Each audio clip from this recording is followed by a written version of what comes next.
একটি কথা বলতে চাই, সেটা হচ্ছে জামাতকে নিয়ে আমি অত্যন্ত কষ্ট পেয়েছি এবং অবাক হয়েছি, হতবাক হয়েছি। কারণ 91 সালে আমার আসনে নৌকা ঠেকাও বলে একজন বীর মুক্তিযোদ্ধা, বিএনপির নির্বাহী কমিটির মেম্বার, জেলা বিএনপির সাধারণ সম্পাদক, sub sector commander Shamsul Alam তালুকদারকে বসিয়ে দিয়ে এই জামাতের পক্ষে কাজ করেছি, মঞ্চে বক্তব্য দিয়েছি এবং নৌকা ঠেকিয়ে জামাতকে করেছি। 96 সালে তারা নির্বাচন করেছে, আমার আসন থেকে আলাদা। আমরা যে ভোট পেয়েছি ওনাদের চাইতে 3 গুণ ভোট পেয়েছি, অর্থাৎ আমরা যে স্যাক্রিফাইস করেছি আবার 2001 সালে করেছি। কিন্তু আমাকে আপনারা সেদিন এই জায়গাতেই বলেছিলেন যে জামাতের নায়েবে আমির আবু তাহের সাহেব বলেছে যে বিএনপি সালাউদ্দিন সাহেব যদি পিআর না বোঝে আমি তার ক্লাস নিব এবং আমি তাকে পিআর বুঝিয়ে দিব। এখন আমি সেই ক্ষেত্রে বলেছি যে ওনরা ইসলাম ইসলাম বলে, অথচ ইসলামী শরিয়া মোতাবেক না দেখে কিছু করা যায় না। বিয়ে করলেও দেখতে হবে, আগে একটা পুরুষ মেয়ের দিক তাকালে পাপ হবে, কিন্তু বিয়ে করতে গেলে তার হাত দেখতে পারবে, চোখ দেখতে পারবে, চুল দেখতে পারবে, তার সাথে কথা বলতে পারবে। সেইরকম আপনার পিআরও যদি না দেখে কাউকে ভোট দেয় তাহলে এটা হবে না।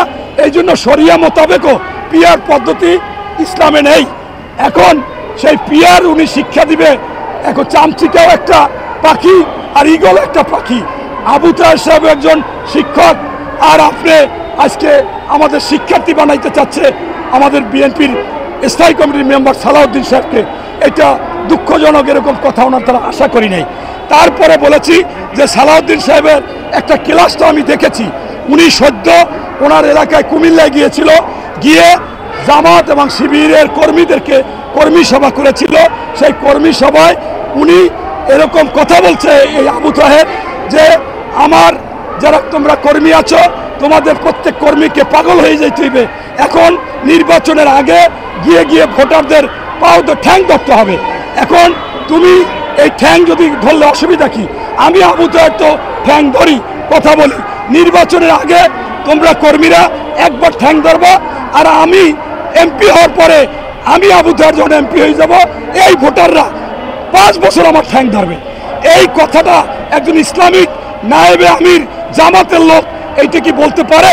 এই কথাটা আমার কেটে আমাকে করেছে কি আমি, উনি বুঝাইছে জামাতের কাশের বাঁশের কেল্লা প্রথম দিয়েছে, এরপর জামাতের 1000 লোক ছেড়েছে কাট করে। আমি বলতেছি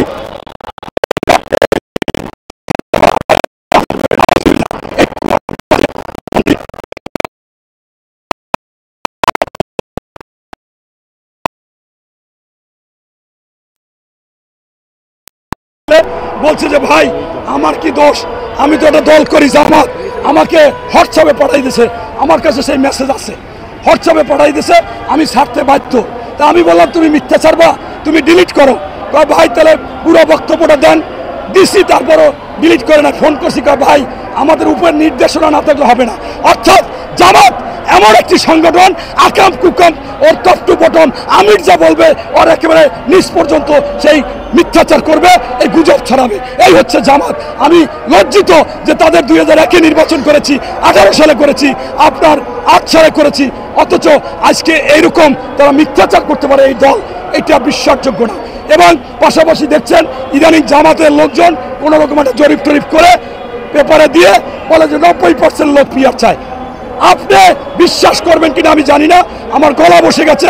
আমি বাগেরহাট, মোড়লগঞ্জ বিভিন্ন জায়গায় জায়গায় মত বিনিময় সভা করেছি, মানুষের কাছে জিজ্ঞাসা করেছি, একজন লোক পিআর চায় না, পিআর চায় না, পিআর চায় না। বলে যে যাকে দেখলাম না তারে ভোট দেবো, এইটা আমরা চাই না। অথচ এটাও তারা গুজব এবার মিথ্যাচার করতেছে।